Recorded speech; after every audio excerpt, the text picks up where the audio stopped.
അനത്തെ video welcome back guys. അപ്പം ഇന്നത്തെ video എന്ന് പറഞ്ഞു കഴിഞ്ഞാൽ നമ്മൾ ഒരു മാച്ച ഉണ്ടാക്കാൻ പോവാണ്. ഓക്കെ, അപ്പം മാച്ച എന്താണെന്ന് അറിയാത്തവർക്ക് വേണ്ടി മാച്ച ഈസ് എ ജാപ്പനീസ് ടീ, ഒരു ജാപ്പനീസ് ചായയാണ്. അത് നമ്മൾ ഇന്നുണ്ടാക്കാൻ പോവാണ്. വളരെ സിമ്പിൾ പരിപാടിയാണ്. ഓക്കെ, നിങ്ങൾക്ക് വേണ്ടത് മാച്ച മാത്രമാണ്, ബാക്കിയെല്ലാം നിങ്ങളുടെ വീട്ടിൽ തന്നെ കാണും. ഓക്കെ, അപ്പം നേരെ നമുക്ക് വീട്ടിലിട്ട് പോവാം.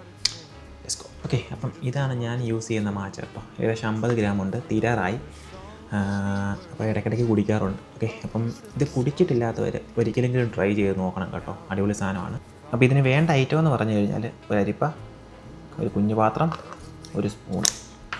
പിന്നെ ഇത് ഓപ്ഷണലാണ്, നിങ്ങൾക്ക് ഉണ്ടെങ്കിൽ യൂസ് ചെയ്യാം, അല്ലെങ്കിൽ സ്പൂൺ വെച്ച് തന്നെ ചെയ്യാവുന്നതേ ഉള്ളൂ. ഞാൻ ഈ ഒരു സ്പൂണിന് മാച്ച എടുത്തിട്ടുണ്ട്. അടുത്ത പരിപാടി തന്നെ നമുക്കിത് അരിച്ചെടുക്കണം കേട്ടോ. അരിച്ചെടുത്ത് എന്തിനാന്ന് വെച്ച് കഴിഞ്ഞാൽ അപ്പം ആ തരിതരി മാറിയിട്ട് ഇതൊരു കറക്റ്റ് പ്രോപ്പർ പൗഡർ ഫോം ആവും. ഇത്രയും ചൂടുവെള്ളം മതി കേട്ടോ. ഇത്ര ഒരു ഇളം ചൂടുവെള്ളം നമ്മൾ ഇതിനകത്തോട്ട് ഒഴിച്ചു കൊടുക്കുക.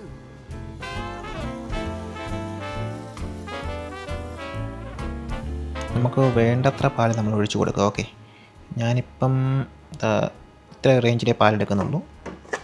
എന്നിട്ട് നമ്മൾ ഇതിനകത്ത് ബാക്കി വന്ന മാച്ച ഉണ്ടല്ലോ, മാച്ച സ്പൂൺ, അതൊക്കെ ഒന്ന് മിക്സ് ചെയ്ത് കൊടുക്കുകയാണ് കേട്ടോ. കാരണം മാച്ച വേസ്റ്റ് ആക്കണ്ട. ബി ഹിയർ നമുക്ക് ഷുഗർ ഇട്ട് കൊടുക്കാം.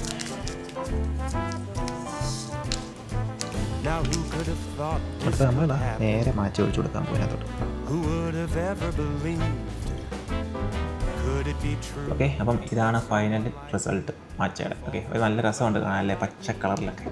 അപ്പോൾ അത് നമുക്ക് കുടിക്കാം.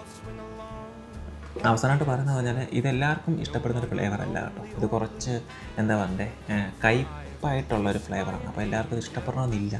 പക്ഷേ നിങ്ങളത് കുടിച്ച് നോക്കിയാലേ നിങ്ങൾക്ക് അതിൻ്റെ കാര്യം അറിയത്തുള്ളൂ. ഓക്കെ, അപ്പം ഒരു വട്ടമെങ്കിലും ട്രൈ ചെയ്ത് നോക്കുക. ട്രൈ ചെയ്തിട്ട് അഭിപ്രായങ്ങൾ പറയുക. ഓക്കെ, അപ്പം ബൈ ബൈ ഗൈസ്. അപ്പം അടുത്തൊരു വീഡിയോ കാണുന്നവരേക്കും